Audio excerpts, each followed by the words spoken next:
आज की कहानी की शुरुआत होती है एक बेहद तनाव भरे माहौल से, जहां हवाओं में एक अजीब सी बेचैनी फैली हुई है। हवेली के आंगन में चारों तरफ सन्नाटा छाया है, पर उस सन्नाटे के भीतर कोई तूफान पल रहा है। चंद्रिका, जो हमेशा से अपने अहंकार और गुस्से के लिए जानी जाती है, आज फिर वही करने जा रही है जो उसके स्वभाव में है। अपमान, आदेश और नियंत्रण। लेकिन इस बार उसके सामने है वसुधा, एक ऐसी लड़की जिसने अब तक सब कुछ सहा, सब कुछ चुपचाप देखा, लेकिन अब वह चुप रहने वाली नहीं। कमरे में जब चंद्रिका ने गुस्से में आकर देव पर हाथ उठाया, तो वसुधा ने दौड़कर उसका हाथ पकड़ लिया। आवाज गूंजी, बस चंद्रिका जी, अब और नहीं। पूरा घर थम गया। सभी नौकर, परिवार के लोग और देव खुद भी इस अचानक हुई घटना को देखकर स्तब्ध रह गए। चंद्रिका की आंखों में हैरानी और गुस्सा दोनों थे। उसने झटके से अपना हाथ छुड़ाने की कोशिश की, लेकिन वसुधा की पकड़ इस बार किसी कमजोर लड़की की नहीं, बल्कि एक शक्ति की तरह थी। चंद्रिका बोली, तू कौन होती है मुझे रोकने वाली? ये मेरा घर है, मेरा बेटा है, मैं जो चाहूं वो करूंगी। वसुधा की आवाज में ठहराव था, लेकिन भीतर से ज्वालामुखी फट रहा था। हाँ, यह आपका घर है, पर इसका मतलब ये नहीं कि आप किसी का अपमान करें। देव गलत नहीं था, वो सिर्फ अपने मन की बात कह रहा था, और उसे इस बात की सजा आप थप्पड़ से नहीं देंगी।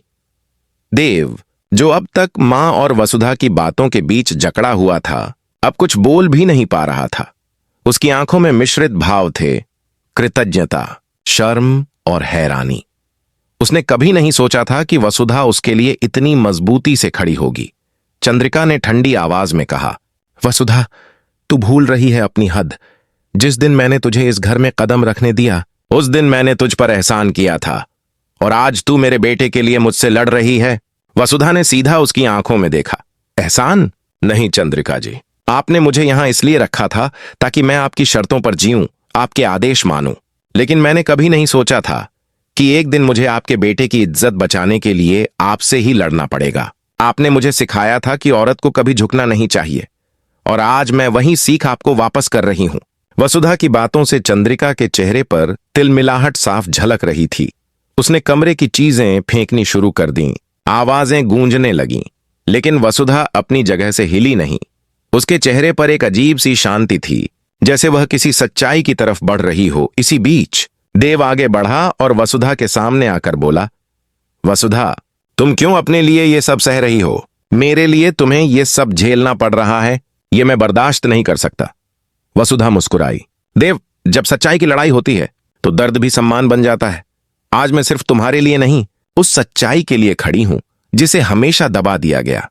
यह सुनकर चंद्रिका ने व्यंग्य से कहा, सच्चाई? सच्चाई तो यह है कि तू इस घर में फूट डाल रही है। तेरे आने के बाद मेरे बेटे ने मुझसे नजरें मिलाना भी छोड़ दिया है। वसुधा ने धीरे से कहा, नहीं चंद्रिका जी, मैंने देव को आपसे दूर नहीं किया, मैंने सिर्फ उसे अपनी आवाज पहचानने दी है। आपने उसे हमेशा अपने आदेशों के नीचे दबाकर रखा, और अब जब वो अपनी राह चुनना चाहता है तो आपको उससे डर लगने लगा है।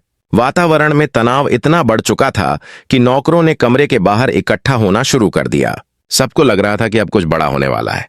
तभी अचानक चंद्रिका ने कहा, अगर तू इतनी बहादुर है वसुधा, तो ये घर छोड़कर चली जा। देखते हैं बिना इस घर के तू कितनी सच्चाई निभाती है। वसुधा कुछ पल के लिए चुप रही, फिर बोली, चली जाऊंगी अगर मेरी मौजूदगी आपको इतनी तकलीफ देती है। लेकिन उससे पहले मैं एक बात साफ कर दूं, मैं भागने वाली नहीं। मैं ये घर छोड़ रही हूं ताकि आपको आईना दिखा सकूं कि इंसान की ताकत उसके नाम से नहीं, उसके कर्म से होती है। वसुधा ने अपनी चूड़ियां उतारी, मांग से सिंदूर पोंछा और धीरे धीरे दरवाजे की ओर बढ़ी। देव की आंखों से आंसू बहने लगे। उसने आवाज दी, वसुधा, मत जाओ। वसुधा मुड़ी बोली, देव, मैं जा रही हूं ताकि तुम्हें अपनी सच्चाई खुद तलाशने का मौका मिले। जब तुम ये समझ जाओगे कि प्यार और सम्मान एक साथ कैसे चलते हैं, तब मैं लौटूंगी। और यही था उस दिन का मोड़। हवेली की दीवारें जैसे उस हर शब्द को याद रख रही थीं जो वसुधा ने कहा। चंद्रिका की आंखों में गुस्से की जगह अब हल्की घबराहट थी, और देव की आंखों में पहली बार एक आग, अपने प्यार और अपनी मां के बीच सच्चाई की तलाश की।